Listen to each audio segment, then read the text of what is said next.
Peut-être encore une personne ou deux qui voudrait prier avant que nous... Oui, tu veux que je le prenne? Ah, ça me gêne ça. Ça me fait une chose à gérer en plus. C'est pas bon là comme ça? Regarde. Ah, faut pas que je m'éloigne. Tu me diras. Merci Seigneur. Alléluia. Voilà, pendant quelques instants, mes frères et sœurs, on va ouvrir la parole de Dieu comme nous aimons le faire. Et je voudrais donc le faire sur un sujet qui peut-être dans notre culture française peut être considéré comme délicate, un sujet délicat. Nos finances. Alors je ne vais pas vous faire un plan des bons plans de financement, mais la Bible parle de finances. Alors je voudrais d'abord lire un premier texte puisque c'est une série de prédications qui s'appelle donc Réponse biblique à chaque situation. Je crois que la Bible est un livre pratique. Et je pense que nous avons l'habitude de regarder aussi dans la parole de Dieu, lorsque nous sommes dans l'interrogation, bien de trouver des réponses. Alors ce n'est pas toujours nos réponses qu'on voudrait entendre, mais les réponses de Dieu. Et en l'occurrence, nous le verrons ce matin en ce qui concerne les finances, mais nous avons l'habitude dans cette série de mettre à l'honneur la parole de Dieu avec ce premier texte d'Un Thessaloniciens chapitre 2 verset 13 qui dit ceci: C'est pourquoi nous rendons continuellement grâce à Dieu de ce qu'en recevant la parole de Dieu que nous avons fait entendre, vous l'avez reçue non comme la parole des hommes, mais ainsi qu'elle est véritablement comme la parole de Dieu qui agit en vous qui croyez. Voilà, c'est important parce que la parole de Dieu n'est pas faite que pour être écoutée, mais elle est là pour agir en nous. Attendez-vous à ce qu'elle agisse en vous. Ce matin, lundi, mardi, mercredi, enfin tous les jours de la semaine, parce que la parole de Dieu, elle fait son chemin. Je rappelle parfois à ce sujet que Marie, vous savez, Marie, il est dit que Marie, mère de Jésus, qui a, Jésus homme, j'entends bien sûr, il est dit qu'elle repassait les paroles dans son cœur, qu'elle avait reçues donc avant la naissance de Jésus. C'est le verbe ruminer. Vous savez que les vaches ruminent parce qu'elles ont plusieurs estomacs. C'est pas très ragoûtant, mais c'est exactement ce que ça veut dire. Et les uns et les autres, quand on entend la parole de Dieu, on doit faire cet effort de repasser. Parce que franchement, qui est suffisant pour tout comprendre en une seule fois? Et nous avons besoin que cette parole, la parole de Dieu, fasse son chemin en nous. Amen. Gloire à Dieu et porte beaucoup de fruits à sa gloire. Alors les finances. Une définition que nous pourrions trouver dans nos dictionnaires classiques dit ceci: c'est un système de gestion de l'argent comprenant les activités bancaires, la circulation de la monnaie, le crédit, les investissements, l'économie et la comptabilité. Alors c'est pas forcément très passionnant tout ça, mais c'est ça que ça veut dire. J'aimerais vous dire quelque chose, c'est que ce qui m'a aussi, pas que, mais aussi, intéressé d'intervenir en ce qui concerne les finances de l'église de Vienne, c'est que vous l'avez su, nous sommes passés par une période particulière. Comme d'ailleurs ça peut arriver dans nos foyers. Ah non, mais vous n'avez pas de problème d'argent, moi j'en ai, mais vous non. EDF, Intermarché, des fois, oh, j'ai que ça dans le caddie. Vous êtes sûr, vous n'êtes pas trompé, madame? On connaît tout ça depuis quelques années. Mais je crois qu'il est bon de pouvoir parler de ces choses. Et vous allez voir que la parole de Dieu, elle en parle d'une manière équilibrée. Peut-être j'aurai l'occasion, comme je l'ai fait à Vienne, de parler à la suite de l'évangile de prospérité. Et l'évangile de prospérité, il existe dans la Bible, mais le vrai. pas le mauvais, dont certains se servent. Alors, deux textes que je vous propose pour entamer ce sujet. Le premier, c'est dans l'évangile de Luc, au chapitre 14 et au verset 28. Peut-être un peu des versets clés. Car lequel de vous, s'il veut bâtir une tour, ne s'assied d'abord pour calculer la dépense et voir s'il a de quoi la terminer. Et puis 2 Corinthiens 9,7 nous dit ceci, que chacun donne comme il l'a résolu en son cœur, sans tristesse ni contrainte, car Dieu aime celui qui donne avec joie. Amen. Dans ces deux textes nous parlent de deux choses principales en ce qui concerne les dépenses. Les finances, dont font partie les dépenses. Des dépenses qu'il y a à faire ou pas. Nous le verrons. Les dépenses dans la Bible ne sont pas, je le disais en introduction, un sujet tabou. Mais il nous parle aussi, ces deux textes, de la réflexion qui doit toujours intervenir avant la ou les dépenses. Dans la gestion des finances, nous allons voir dans un premier temps ce qui s'oppose à la pensée biblique. Je vais parler de deux choses principales ce matin, de la mauvaise gestion financière et de la gestion financière raisonnée, intelligente. Ça va, on peut aller plus loin, vous êtes d'accord? C'est bon, je ne vous ai pas perdu, vous inquiétez pas, je ne vais pas vous abreuver de chiffres. Hein. Alors, dans la gestion financière, dans les gestions financières dites mauvaises, il y a ce qu'on appelle la gestion financière extrême. Et peut-être que ça va vous choquer, mais je vais commencer par parler de l'idolâtrie. Qu'est-ce que ça vient faire là-dedans?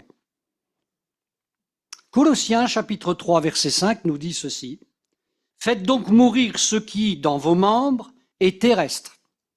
La débauche, l'impureté, les passions, les mauvais désirs et la cupidité qui est une idolâtrie. Et puis il y a ce texte de Matthieu chapitre 6 verset 24 qui dit ceci, nul ne peut servir deux maîtres. Car ou il haïra l'un et aimera l'autre, ou il s'attachera à l'un et méprisera l'autre. Vous ne pouvez servir Dieu, connais, hein, et Mammon. Et puisque la cupidité est une idolâtrie, il faut que je parle de la cupidité, le deuxième point dans la gestion mauvaise. La cupidité, c'est quoi? C'est un désir excessif de posséder. Il me le faut. Ça, c'est une pulsion. Il me le faut. Je fais faire tout ce qui est en mon pouvoir pour l'avoir. Désir excessif. Et il y en a qui se chargent, c'est un métier, les publicitaires. Et oui, pour nous attirer, nous attiser à toutes sortes de convoitises. La cupidité. La cupidité est un piège. La cupidité est un piège. Le proverbe 28, 20 nous dit ceci. Un homme fidèle est comblé de bénédictions, mais celui qui a hâte de s'enrichir ne reste pas impuni. C'est un piège, la cupidité. C'est une menace qui menace même les chrétiens. Et la parole de Dieu, parce que Dieu nous aime, nous met en garde. Et ne veut pas que nous soyons, animés de tellement et tellement de tourments. Il veut que cette paix qu'il nous a donnée, elle soit conservée.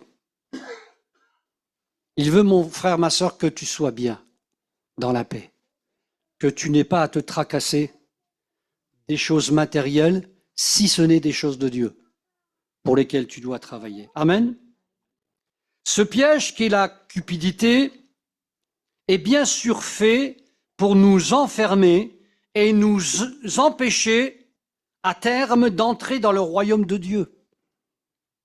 C'est une des stratégies de l'ennemi pour empêcher les chrétiens d'aller jusqu'au bout. Je ne parle même pas des autres, je parle des chrétiens. Et il y a Éphésiens chapitre 5, verset 5 qui dit « Car sachez-le bien, c'est un avertissement, aucun débauché ou impur ou cupide, c'est-à-dire idolâtre, n'a d'héritage dans le royaume de Christ et de Dieu. »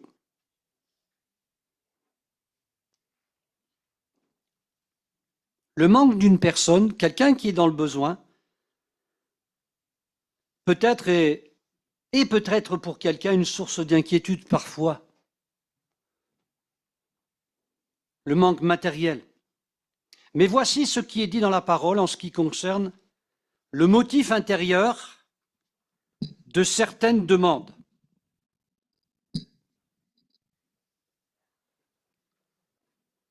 Jacques chapitre 4, verset 3 dit ceci, « Vous demandez et vous ne recevez pas parce que vous demandez mal dans le but de satisfaire vos passions. »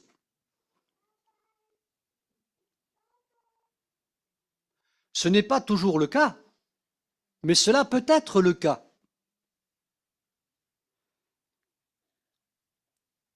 Et quand on finance, quant à l'argent, la Bible condamne deux attitudes. La première, c'est la paresse. Proverbe 12, 24 nous dit ceci, « La main des diligents dominera, mais la main lâche sera tributaire. »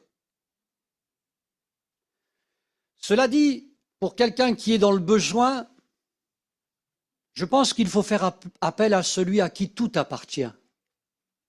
Amen. Mais les choses ne tombent pas toujours du ciel. Si, il y a eu la manne, il y a eu l'écaille. Ils en avaient jusque-là d'ailleurs, parce qu'ils ont demandé d'une certaine manière, hein, un peu exigeant.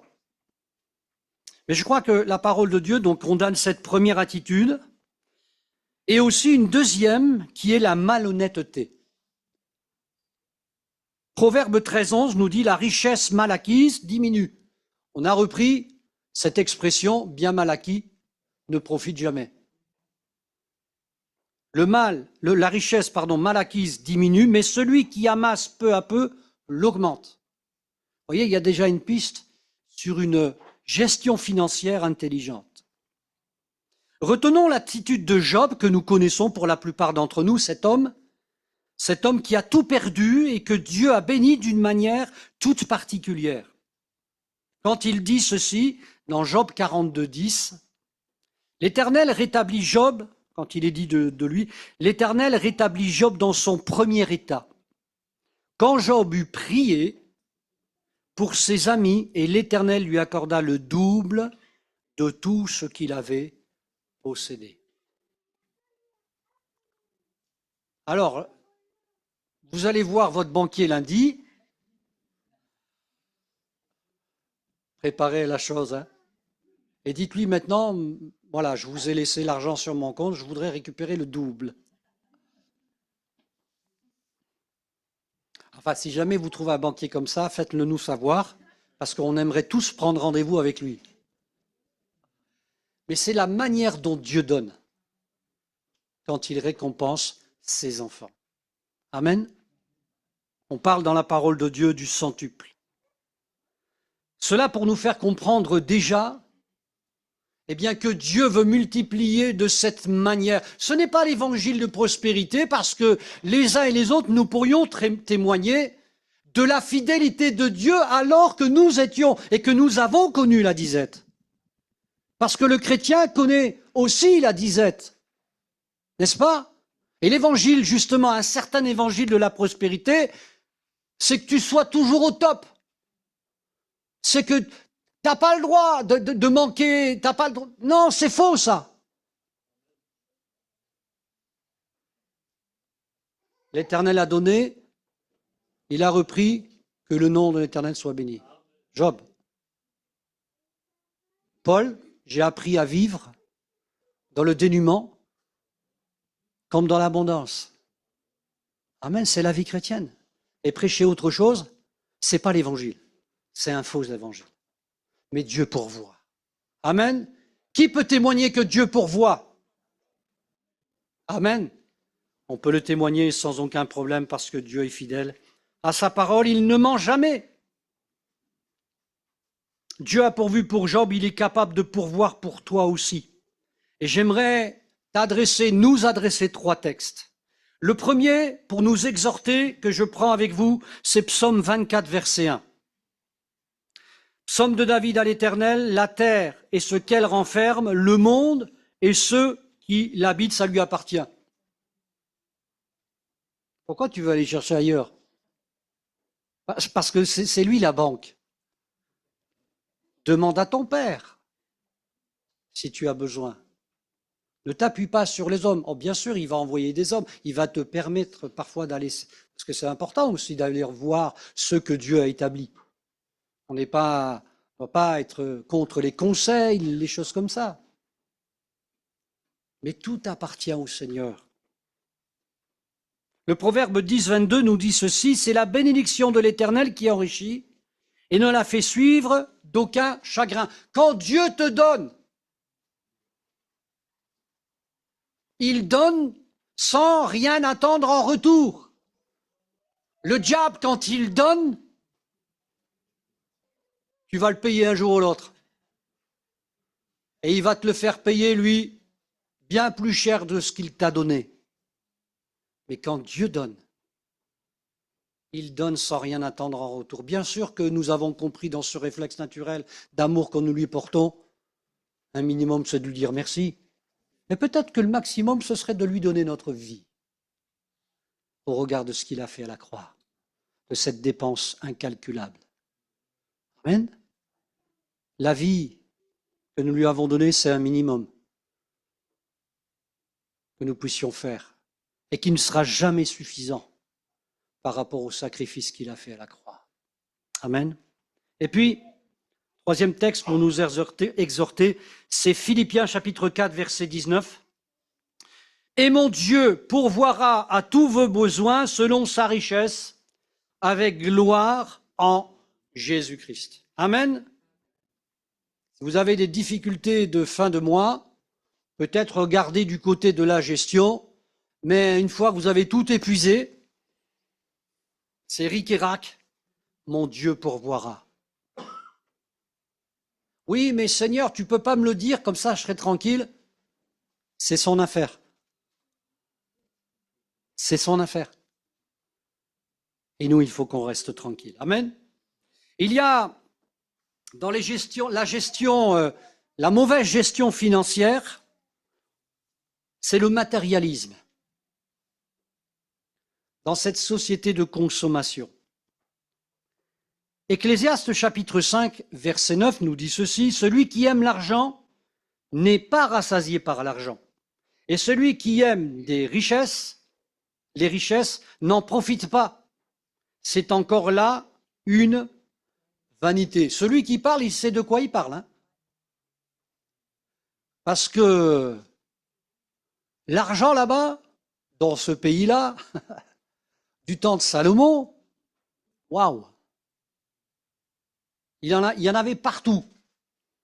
Même l'argent, ça n'avait plus de valeur tellement il y en avait. Ça, c'est de l'argent, ça? Mais non, on a de l'or, on a mieux. On a des pierres précieuses. Il y avait une richesse extraordinaire dans ce pays. Et pourtant, c'est lui qui dit cela. Un texte intéressant encore, si vous voulez bien, c'est dans Agé chapitre 1er, versets 5 à 6, où il est dit ceci. « Ainsi parle maintenant l'Éternel des armées, considérez attentivement vos voies. » Ça aussi, c'est important pour nous. Vous semez beaucoup et vous recueillez peu. Vous mangez et vous n'êtes pas rassasiés. Vous buvez et vous n'êtes pas désaltérés. Vous êtes vêtus et vous n'avez pas chaud. Le salaire de celui qui est à gage, c'est-à-dire qui doit de l'argent, tombe dans un sac percé. Je pense qu'il y a des choses dans la vie chrétienne dans lesquelles il ne faut pas investir et il y a des choses dans lesquelles il faut investir. Et quand nous investissons, même d'un point de vue matériel, il faut que ce soit conduit de Dieu. C'est vrai pour l'Église, mais c'est vrai aussi pour nos foyers. Parce que la Bible nous dit que si nous empruntons, il faut rembourser. Si nous prenons un engagement, il faut le tenir jusqu'au bout. J'ai eu fait construire une maison avant de rentrer dans le ministère, alors que je n'avais pas envie de le faire. Mais c'était conduit par Dieu, je ne savais pas. Avant de rentrer dans le ministère. Et le jour où je fais court, hein, le jour où j'ai acheté ce terrain, une ancienne vigne, le Seigneur m'a parlé, j'ai posé le premier pas. Il m'a dit, tu vas faire construire une maison et tu vas rapidement la vendre.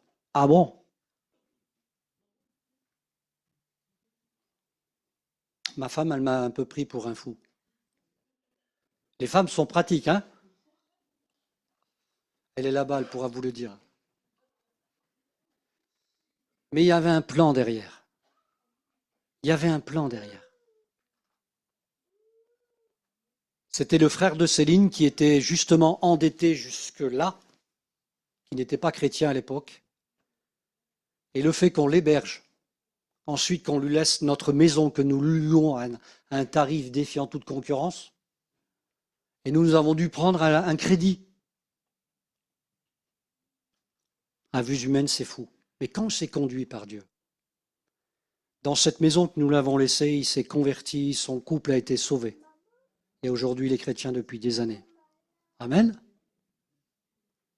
Et cette maison, de quoi, qu'est-ce qu'elle est devenue? Nous l'avons vendue, comme Dieu l'a dit. J'ai même fait de la résistance parce que je voulais la vendre à un certain prix. Et Dieu m'a dit, non, tu ne vas pas la vendre à ce prix-là, tu vas la vendre au prix du marché. Parce que moi, je voulais m'en débarrasser, vous savez. Et la somme qu'il nous a donnée nous a permis de rentrer dans le ministère et de ne pas être à charge à l'Église. Et de justement pouvoir assumer financièrement bien des aléas. Vous voyez, quand Dieu dit quelque chose, ça va très loin. Parce qu'il connaît l'avenir, c'est lui notre avenir. Amen. Donc si vous avez des investissements à faire, vous êtes en réflexion, mettez Dieu en premier, il vous dira ce qu'il faut faire. Amen.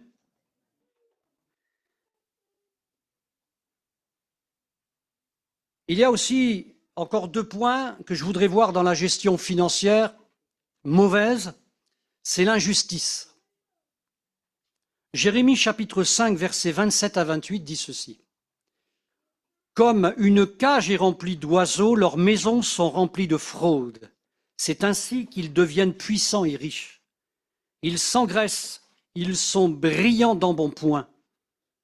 Ils dépassent toute mesure dans le mal. Ils ne défendent pas la cause de l'orphelin, et ils prospèrent. Ils ne font pas droit aux indigents. Et puis je le fais suivre tout de suite par un texte du Nouveau Testament, Matthieu 6, 1. Gardez-vous de pratiquer votre justice devant les hommes pour en être vu autrement.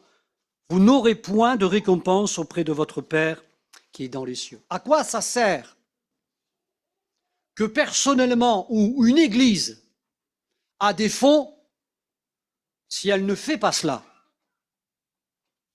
Vous savez que ça a été une des causes de la colère de Dieu, reproché à Israël de ne pas s'occuper des indigents et des orphelins, la veuve, l'orphelin, etc. C'était une directive, une loi.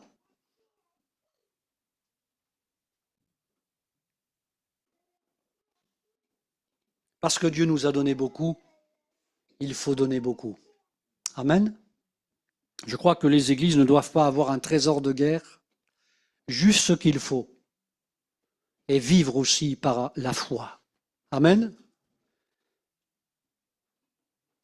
Et puis, pour terminer, cette partie un peu, comment dire, négative, c'est l'avarice.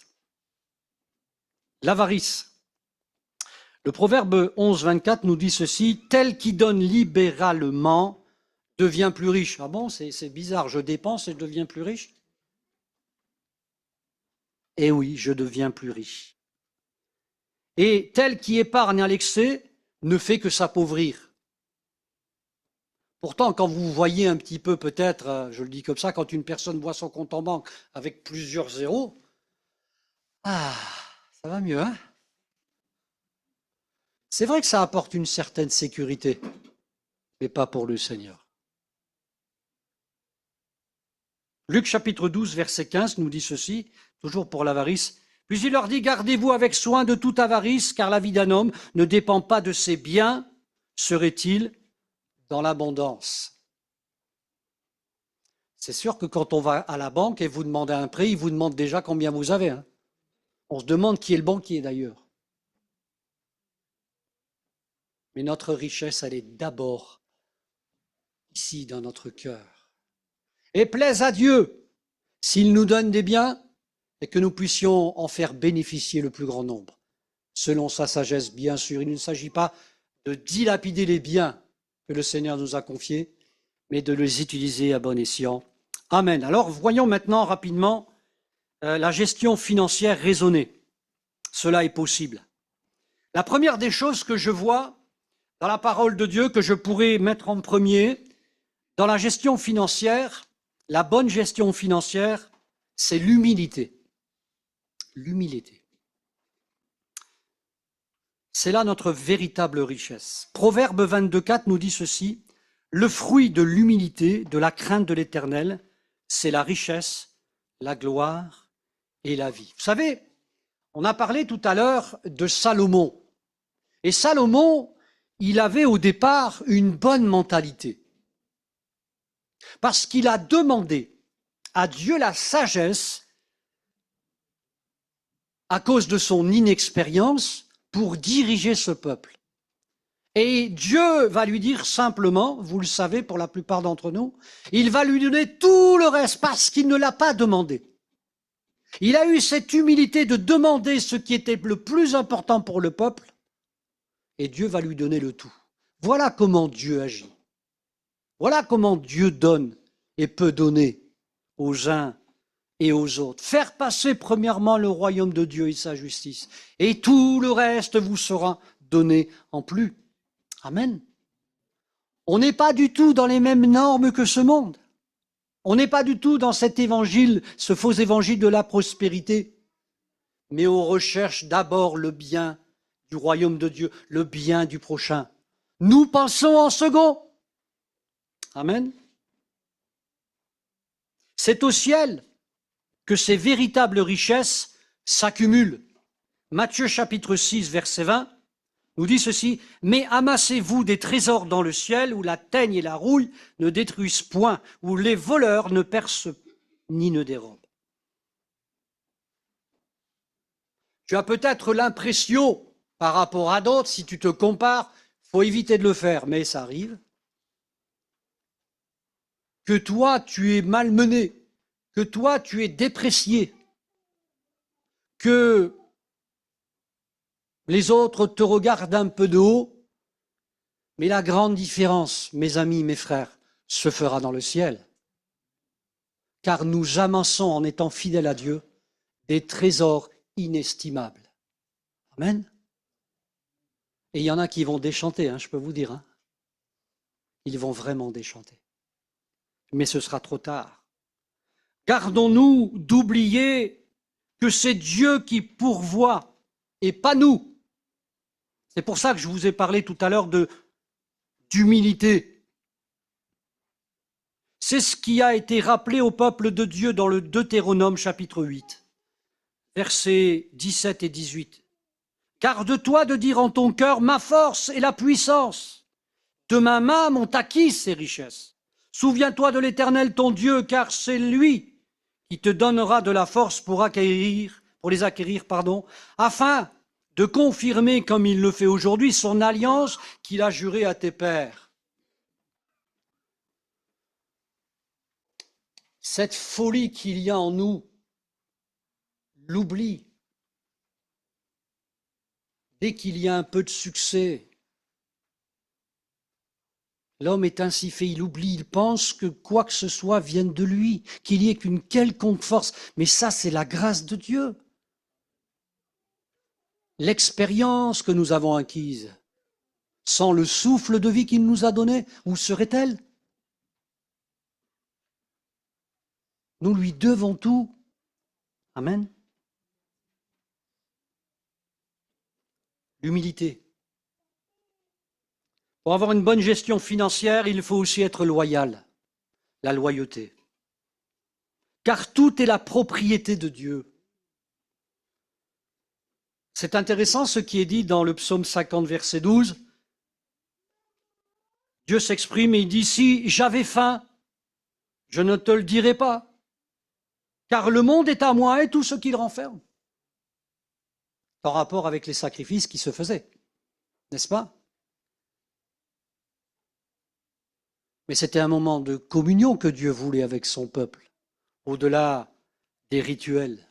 C'était le fond de sa pensée pour lui apprendre et se faire connaître à ce peuple. Le proverbe 22, verset 2 dit ceci, « Le riche et le pauvre se rencontrent, c'est l'Éternel qui les a fait l'un et l'autre. » Oh là là! Ah bon, c'est le Seigneur qui a fait les riches? Ben, c'est écrit. C'est écrit. Parce que Dieu fait ce qu'il veut de l'argent. Je sais que parfois nous n'aimons de dépendre de personne. Hein. Parfois c'est humiliant de dépendre de quelqu'un, mais nous dépendons toujours de quelqu'un. Et si Dieu a décidé de te bénir avec ton patron qui parfois est un peu, comment dire, je te laisse le mot, eh bien il faut que tu le bénisses, ton patron, parce que c'est Dieu qui l'a mis à tes côtés. Pas toujours évident. Au même titre que les autorités, etc. Le riche et le pauvre se rencontrent, c'est l'Éternel qui les a fait l'un et l'autre. Et puis il y a Agée, chapitre 2, verset 8. L'argent est à moi et l'or est à moi, dit l'Éternel des armées. Et si Dieu te refuse, à travers un homme, un crédit, c'est peut-être le Seigneur qui le dit. Ne prends pas cette voie-là. Ne t'engage pas dans cette dépense-là, peut-être. Ne vois pas forcément un homme qui te refuse parce que il n'a pas envie de t'accorder ce... C'est peut-être parce que tu as prié, tu as peut-être oublié. Ça remonte à des années. Et Dieu te dit non, c'est pas cette voie-là, c'est une autre. C'est important d'écouter. Et puis je vais terminer ce message avec ce qui est primordial. C'est une qualité. La générosité. La générosité. La générosité, ce n'est pas dilapider. On est toujours dans le raisonner, dans le sens où ce que je le fais avec conviction. La générosité. La générosité, elle doit être destinée à Dieu premièrement. Nous verrons pas uniquement, mais à Dieu premièrement. Puisque c'est lui qui nous donne tout, c'est à lui que notre générosité est destinée. D'abord, dans l'évangile de Marc, au chapitre 12, il est dit ceci, quelques versets, à partir du verset 41, Jésus s'étant assis vis-à-vis du tronc, regardait comment la foule y mettait de l'argent. Plusieurs riches mettaient beaucoup. Il vint aussi une pauvre veuve et elle y mit 2 piécettes, petites piécettes faisant un quart de sou. Alors Jésus, ayant appelé ses disciples, leur dit, je vous le dis en vérité, cette pauvre veuve a donné plus qu'eux, de ceux qui ont mis dans le tronc. Car tous ont mis de leur superflu, mais elle a mis de son nécessaire, tout ce qu'elle possédait, tout ce qu'elle avait pour vivre. Un quart de sou, disent les spécialistes bibliques, cette femme pouvait s'acheter un quart de pigeon. Vous avez déjà vu un pigeon quand il n'y a plus les plumes? Il n'y a plus rien.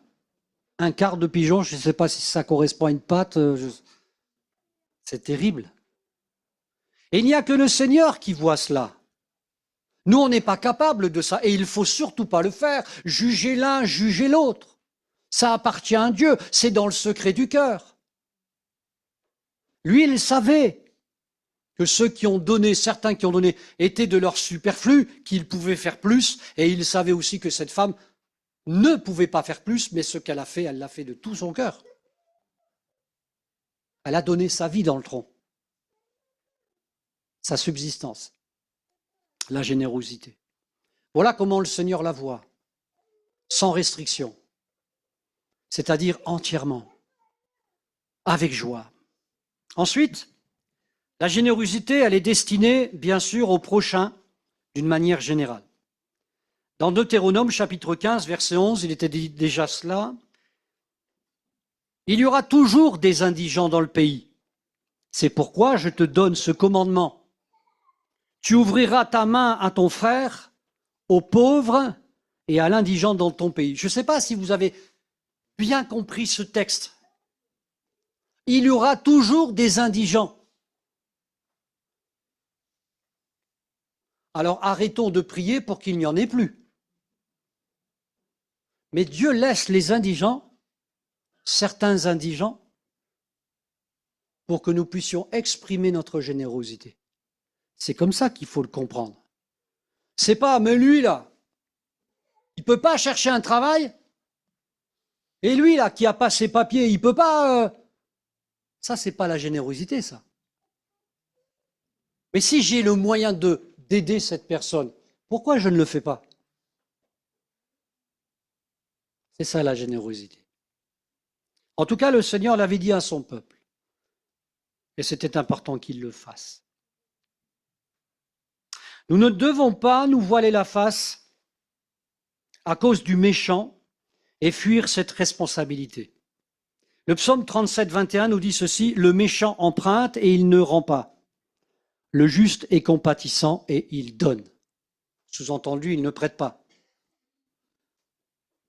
Vous savez que dans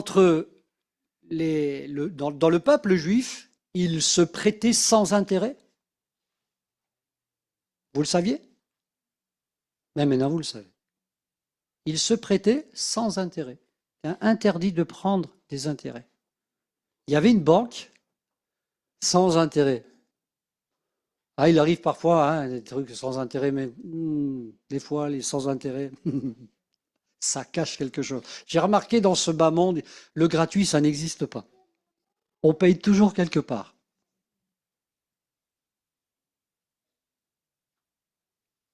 Soyons de bons jardiniers dans la vigne de notre Père. Proverbe 11, 25, il est magnifique, nous dit ceci, « L'âme bienfaisante sera rassasiée, et celui qui arrose sera lui-même arrosé. » Quand tu donnes, quand tu es généreux,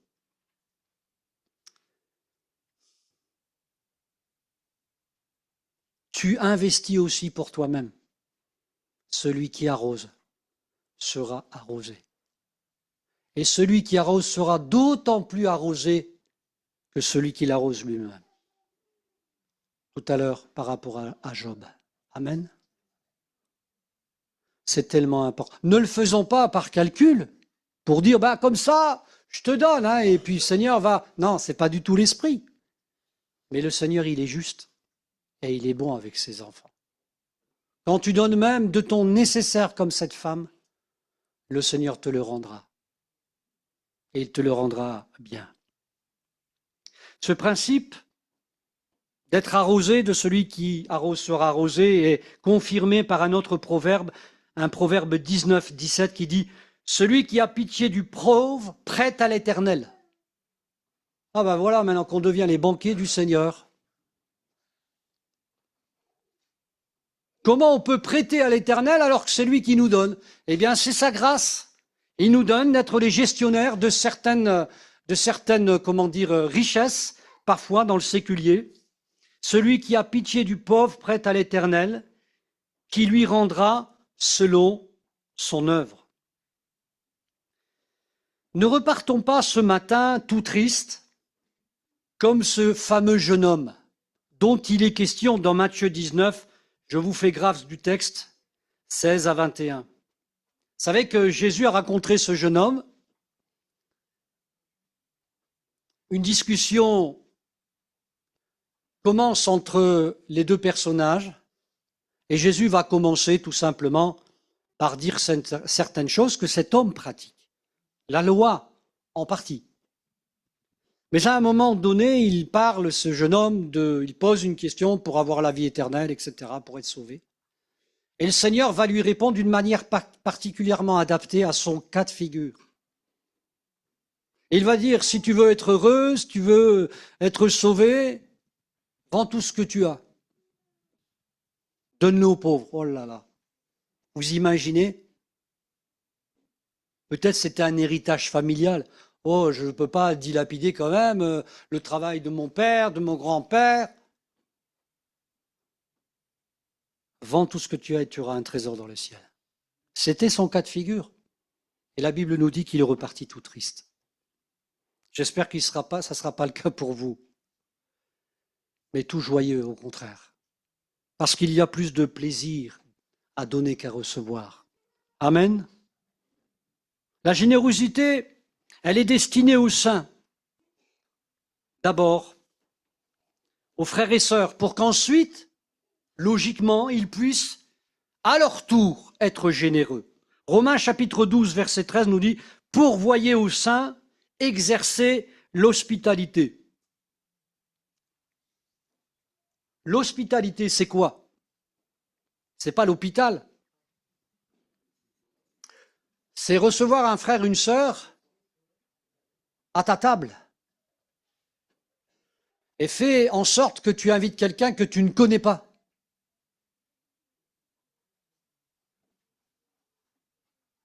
Là, je vais un peu chambouler les... Comme ça, tu le connaîtras. L'hospitalité, c'est un repas, c'est juste un café, c'est juste une conversation, pas toujours de l'alimentaire. Hein. C'est prendre du temps, c'est un coup de téléphone, c'est héberger quelqu'un, de grâce, pas que des pasteurs. C'est bien que vous le fassiez, hein, parce que des fois, nous les pasteurs qui invitons, on dit « Oh là, il va dormir où ?» C'est ça l'hospitalité. Et vous savez ce que dit la parole de Dieu, il faut mieux inviter des personnes qu'on ne connaît pas, des personnes qui sont parfois oubliées. Elle doit être destinée aux saints.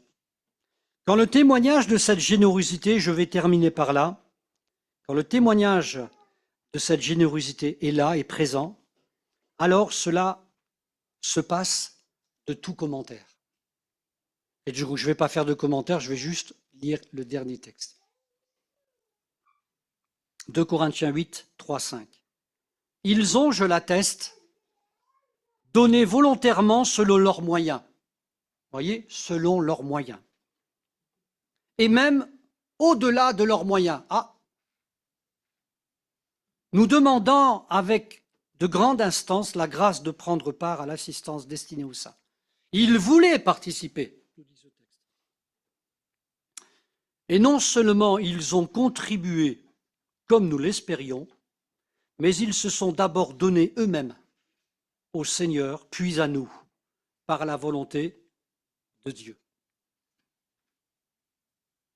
Et le dernier texte qui va conclure cette méditation, c'est Jean 13, 17. Si vous savez ces choses,